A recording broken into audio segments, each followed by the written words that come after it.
Bismillahirrahmanirrahim. Assalamualaikum warahmatullahi wabarakatuh. Alhamdulillah, Mas Danu dan Mas Eka, teman di masa-masa muda, ya. Yang alhamdulillah besok akan nikah. Saya ucapkan selamat atas pernikahannya. Insya Allah diberikan kelancaran sampai hari H. Alhamdulillah, dulu main bareng-bareng, dulu belajar bareng-bareng di masa muda, dan alhamdulillah Allah takdirkan saya nikah lebih dulu, ya, dibandingkan dengan Mas Eka sama Mas Danu. Tak terasa umur pernikahan saya itu sudah sekitar 7 tahunan, ya. Alhamdulillah, ya. Jadi bisa dibilang ya lebih pengalaman, ya, dalam masalah pernikahan ini dibandingkan dengan Mas Danu dan Mas Eka.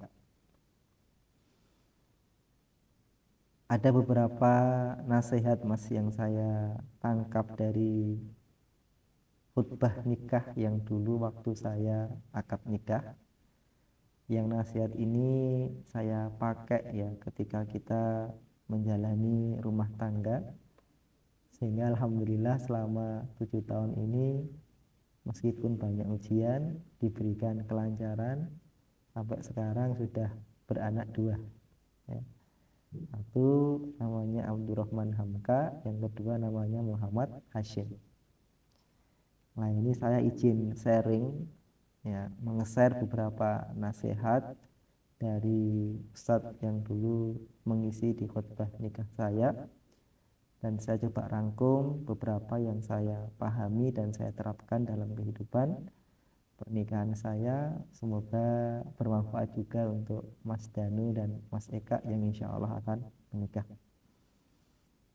Yang pertama, saya diajarin oleh Ustadz saya bahwasannya nikah itu adalah bagian dari ibadah. Diberangkat dari nikah itu adalah ibadah. Bahkan Rasulullah SAW menyampaikan bahwasannya an-nikah nisfuddin, nikah itu adalah separuh dari agama. Ya, Masya Allah. Separuh berarti 50%. Berarti ini menunjukkan bahwasanya nikah itu bagian dari penyempurna agama kita. Kalau kemudian dibuka di dalam Al-Quran, Allah Subhanahu wa ta'ala berfirman tentang masalah nikah ini, yakni perintah kepada kita, wa ankihu ayyama minkum wassalihina min ibadikum wa imaikum, dan nikahkanlah, ya, orang-orang di antara kalian, tadi orang-orang yang baik, hamba sahaya, dan orang-orang yang sudah siap untuk menikah, ya. Ada perintah nikahkanlah, ya. Di ayat ini, ya, berarti apa? Ada perintah nikah dari Allah Subhanahu wa ta'ala. Maka cukuplah bahwasanya ayat ini sebagai motivasi kita untuk kemudian menikah, dan disadari dengan pemahaman bahwasanya nikah itu adalah ibadah kita kepada Allah Subhanahu wa ta'ala. Kalau nikah itu merupakan bagian dari ibadah, maka ibadah itu memiliki tujuan, ya. Tujuan utama dari ibadah itu, ya, jelas untuk mencari ridhonya Allah Subhanahu wa ta'ala. Kalau kemudian kita lihat-lihat, sering ada ketika kita ibadah ada tujuan umum dan ada tujuan. Kalau tujuan umum yang saya rangkum dari Ustadz itu kemarin waktu di khutbah nikah saya, orang beribadah itu memiliki tujuan global. Tujuan globalnya apa yang disebut di dalam surat Al-Qasas ayat 77. Allah berfirman dalam surat tersebut, wabtaghi fima ataqallahu darul akhirah wala tansa nasibuka minad dunya. sampai akhir.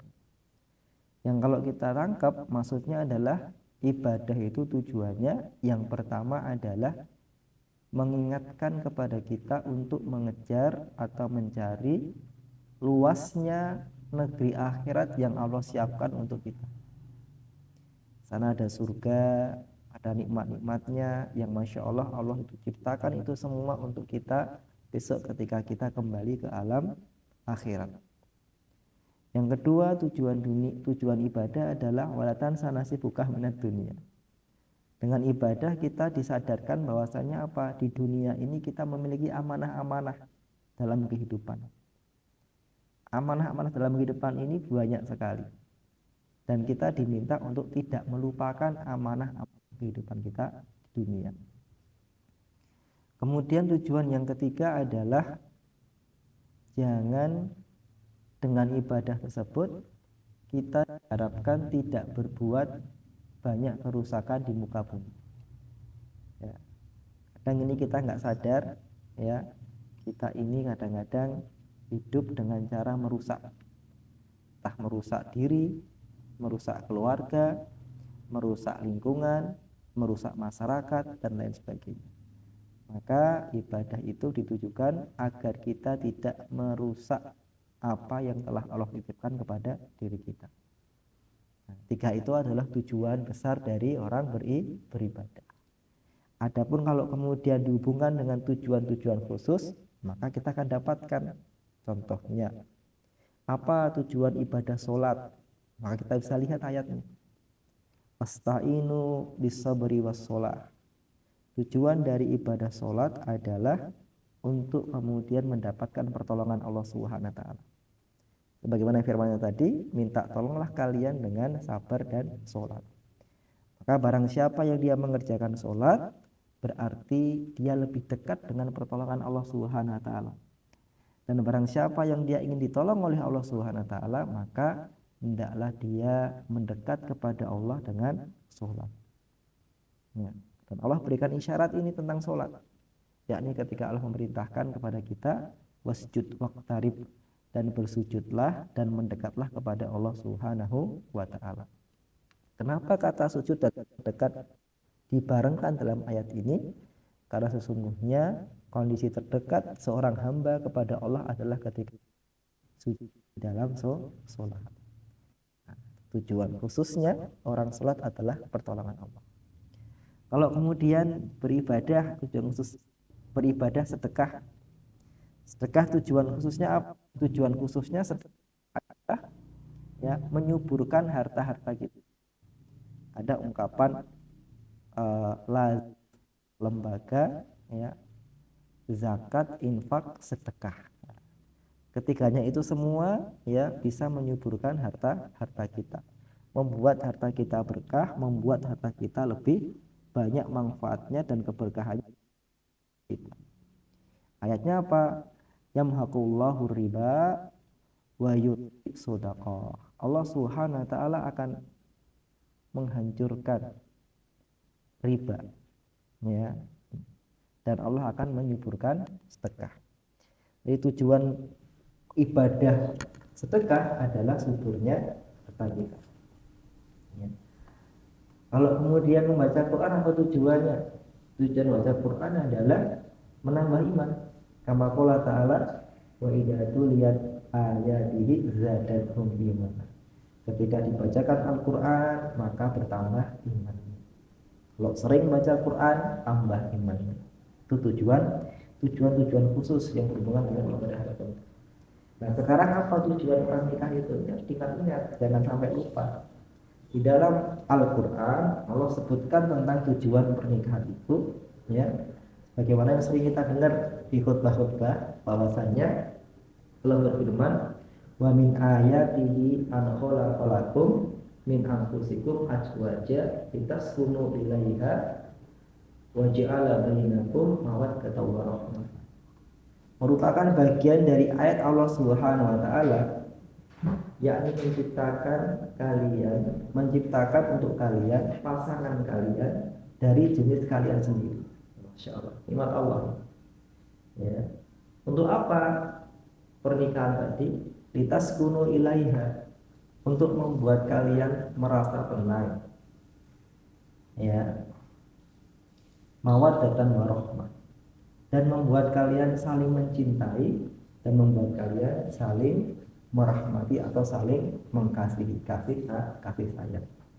Maka kalau kita lihat di sini, kita ringkas tujuan orang nikah itu hanya 3, yakni mencari ketenangan. Kemudian yang kedua adalah mencari ketentraman. Yang keempat apa? Mencari kesetiaan.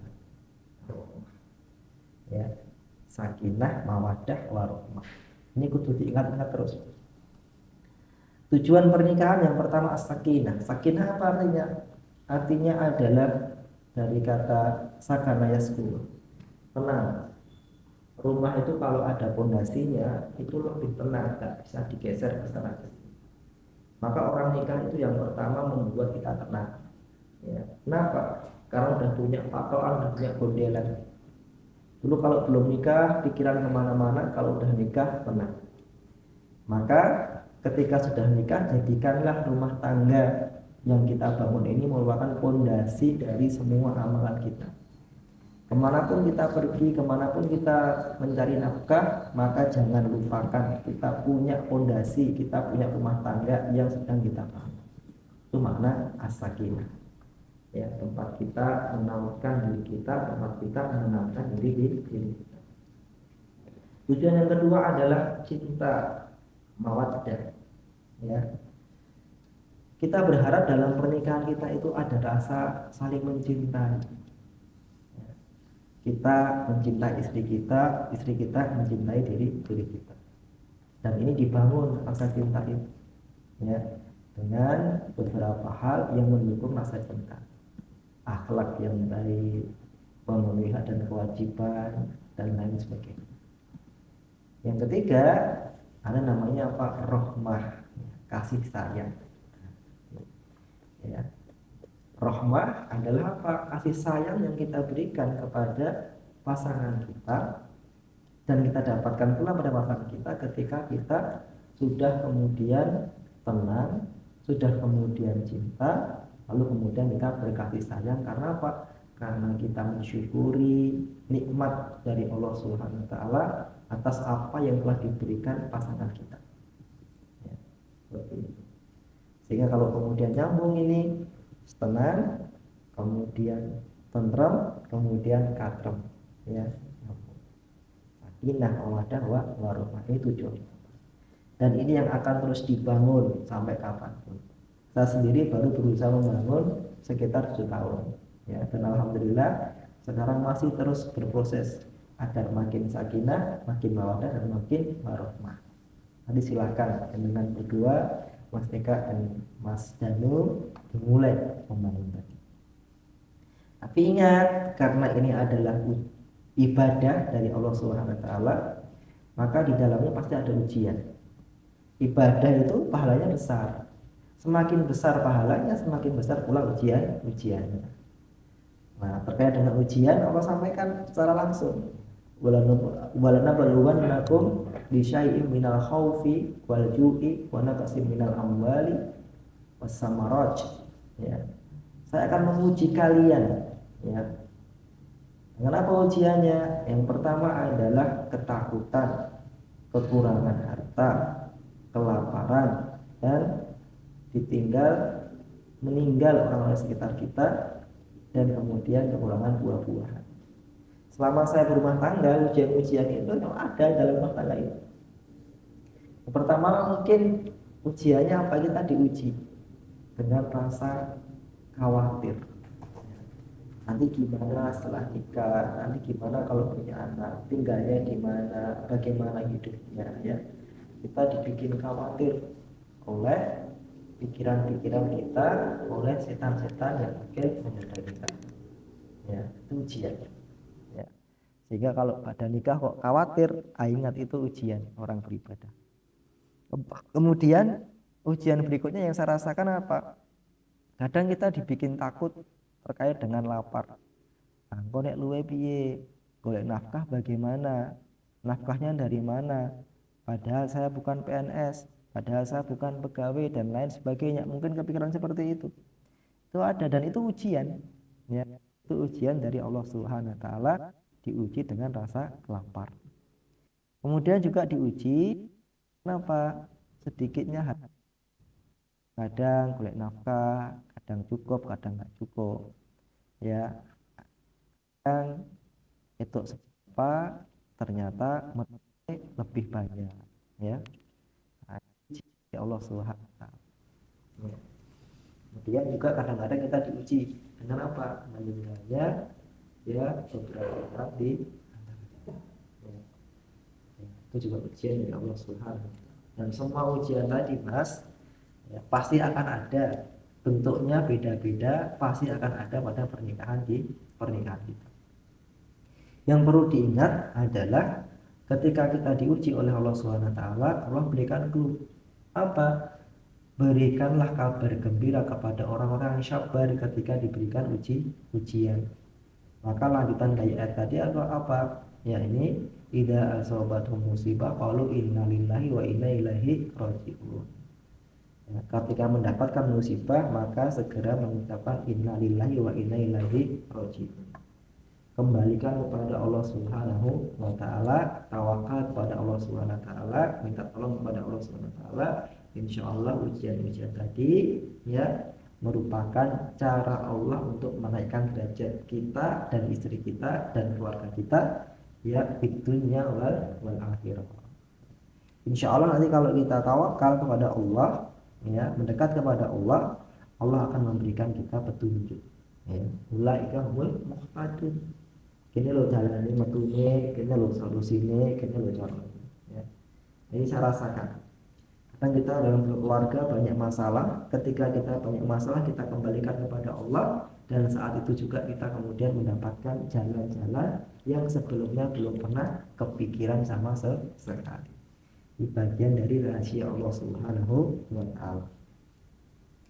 Kemudian untuk menghadapi ujian-ujian tadi agar kemudian kita bisa berhasil diuji oleh Allah Subhanahu wa taala, ya, kita harus kemudian ingat ya nasihat Allah Subhanahu wa taala terkait dengan orang-orang yang beruntung. Ya, ketika Allah berfirman dalam surat Al-Asr, innal insana lafi khusr. Ya, demi waktu sesungguhnya orang-orang dalam keadaan merugi. Tapi ada orang yang beruntung, ada orang yang tidak merugi. Apa? Illal ladzina amanu wa amilus sholihat wa tawassaw bil haqqi wa tawassaw bis sabr. Kalau ayat ini tadi kemudian digunakan dalam pernikahan kita, maka saya simpulkan 3. Yang pertama, di rumah tangga kita harus kita bangun dengan iman. Ya, iman. Orang yang membangun keluarga dengan keimanan, insya Allah keluarganya selamat dan bejo, selamat dunia dan akhirat, bejo dunia dan akhirat. Sudah banyak contohnya, sudah banyak gambaran. Orang yang kemudian memiliki iman dalam rumah tangga, maka semua masalah di rumah tangga ajaib. Apa itu ajaib? Yakni menakjubkan. Rasulullah, orang yang beriman, ketika mendapatkan nikmat dia bersyukur, ketika mendapatkan ujian dia bersabar. Keduanya adalah kebaikan untuknya. Nah, itulah ajaibnya orang beriman.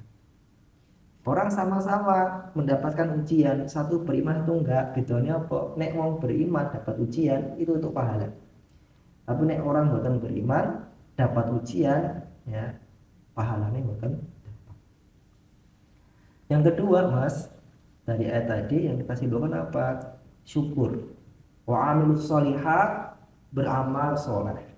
Amal soleh yang paling baik, yang paling besar adalah apa? Syukur kepada Allah Subhanahu wa taala. Kenapa? Karena dia rasul zikir wa syukur. Ya. Apa namanya? Kepala atau pimpinan dari rasa syukur kita adalah berzikir kepada Allah Subhanahu wa taala, atau dibalik. Orang kalau kemudian berzikir kepada Allah berarti dia telah bersyukur kepada Allah Subhanahu wa taala. Maka keluarga kita harus kita bangun dengan rasa kesyukuran. Yang pertama apa? Syukuri semua nikmat yang Allah berikan kepada kita.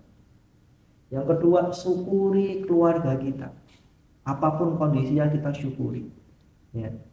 Syukuri istri kita, syukuri mertua kita, syukuri kondisi kita saat ini dan kondisi keluarga kita saat ini. Ya. Jangan pernah membanding-bandingkan dengan keluarga orang lain atau istrinya orang lain atau keadaannya orang lain. Ya. Ingat nyanyiannya si Farel, ya, ngomong ini waktu dibanding-banding, ya. Termasuk nggak boleh membanding-bandingkan nikmat. Bahasa Arabnya adalah apa? Lah yang Rasulullah bersabda, unduru ila man huwa asfala minkum wa la tanduru ila man huwa fawqakum. Lihatlah apa yang ada di bawah kalian dan jangan lihat apa yang ada di atas kalian. Kenapa? Bahasa guyonnya pegel Mas Rasulullah. Ya, satu. Yang kedua, kalau kita melalak atas terus, kita jadi nggak bisa bersyukur kepada Allah Subhanahu wa Ta'ala. Maka jangan dibanding-bandingkan, syukuri apa yang ada, insya Allah dari apa yang ada tadi kita syukuri, maka akan ditambah oleh Allah Subhanahu wa Ta'ala. Ya. La in syakartum la azidannakum. Kalau kamu bersyukur, Allah akan tambah nikmatnya kepada, ya, syukuri semua. Kemudian bekal yang berikutnya, bangun keluarga kita dengan rasa sabar. Penting sekali sabar, karena sabar ini solusi dari semua permasalahan. Sebetulnya di awal kan, ya ayyuhalladzina amanu ista'inu bis-sabri was-shalah. Wahai orang-orang yang beriman, ya, minta tolonglah kepada Allah dengan kesabaran. Karena sabar ini adalah solusi dari semua masalah. Minimal dalam berkeluarga ada 3 kesabaran yang perlu dibangun. Yang pertama adalah sabar untuk tidak berbuat maksiat atau dosa di dalam keluarga. Kenapa? Karena dosa ini menghambat rezeki, dosa ini bisa memperseret rezeki kita. Jadi kalau bisa, ya, kita sabar untuk tidak berbuat maksiat, apalagi maksiat-maksiat yang memiliki dampak besar dalam kehidupan keluarga. Apa itu, Ustaz? Maksiat yang merugikan orang lain, ya, membunuh, mencuri, korupsi, ya, maling dan lain sebagainya. Nah, tidak bisa dihindari. Ya, sabar dalam menghindari kemaksiatan atau menahan kemaksiatan. Yang kedua adalah sabar di dalam ketaatan kepada Allah Subhanahu wa Ta'ala. Sabar taat, sabar ibadah. Ya. Sabar sholat. Ya. Sholat 5 waktu. Ya, sabari. Ya, kalau bisa di masjid, kalau nggak bisa di rumah nggak apa-apa. Yang penting latihan sabar. Yang putri, ya, Mbak, ingatkan suaminya. Ya, yang suami, ya, yang putra, ingatkan istrinya. Dijaga, ya, dalam ketaatan. Minimal sholat. Kenapa? Karena kalau kita lihat sholat ini, masya Allah, pembuka segala kebaikan. Ya, pembuka segala kebaikan. Maka tadi sambungannya 2, ya, wasta'inu bisabri wassalah, sabar dan sholat. Monggo nanti diusahakan. Yang ketiga, di keluarga kita dibangun kesabaran, sabar dalam menerima musibah. Kadang-kadang ada musibah, ya, yang merugikan keluarga kita. Maka kita bangun, kita didik keluarga kita agar kemudian sabar dalam menerima musibah. Ya. Insya Allah 3 ini tadi, sabar dalam menahan kemaksiatan, sabar dalam melakukan ketaatan, dan sabar dalam kita menerima musibah. Kalau 3-3-nya ini kemudian kita jalankan, insya Allah, ya, keberkahan, kemudahan, dan kelancaran akan mengunjungi atau akan kita dapatkan dalam rumah tangga kita. Itu yang saya dapatkan, Mas, ketika khutbah nikah dulu dan saya ingat ini. Dan alhamdulillah, ya, kita coba praktekkan dan kita merasakan keberkahan. Meskipun kadang sok lali, Pak. Nah, ini kita murojaah, kita ingatkan pada diri kita sendiri agar kemudian keluarga kita terus kita tarbiyah, terus kita didik, terus kita arahkan untuk menjadi keluarga yang di dalamnya sebagaimana Rasulullah sampaikan, baiti jannati, ya, usrati jannati. Keluargaku, rumah tangga, rumahku adalah surgaku, ya. Rumah adalah keluarga, berarti keluargaku adalah surgaku. yakni keluarga yang penuh kebahagiaan, ketentraman, kesenangan dan kasih sayang yang bisa membuat kita senang, ya, lancar, ya, dan bahagia di dunia dan di akhirat. Akhiran, ya, ini bukan menggurui, bukan menasihati, sebatas bentuk ungkapan cinta kepada Mas Danu dan Mas Eka yang akan melaksanakan pernikahan, ya. Semoga diberikan kelancaran dan semoga lebih baik, ya, kondisinya daripada ya sebelum nikah, dan semoga bisa banyak beramal bermanfaat, ya, dengan keluarga barunya. Allahumma amin. Insya Allah diberikan kelancaran. Salam dari sahabatmu, salam dari kota yang selalu dirindukan oleh banyak orang, Jogja Istimewa. Assalamualaikum warahmatullahi wabarakatuh.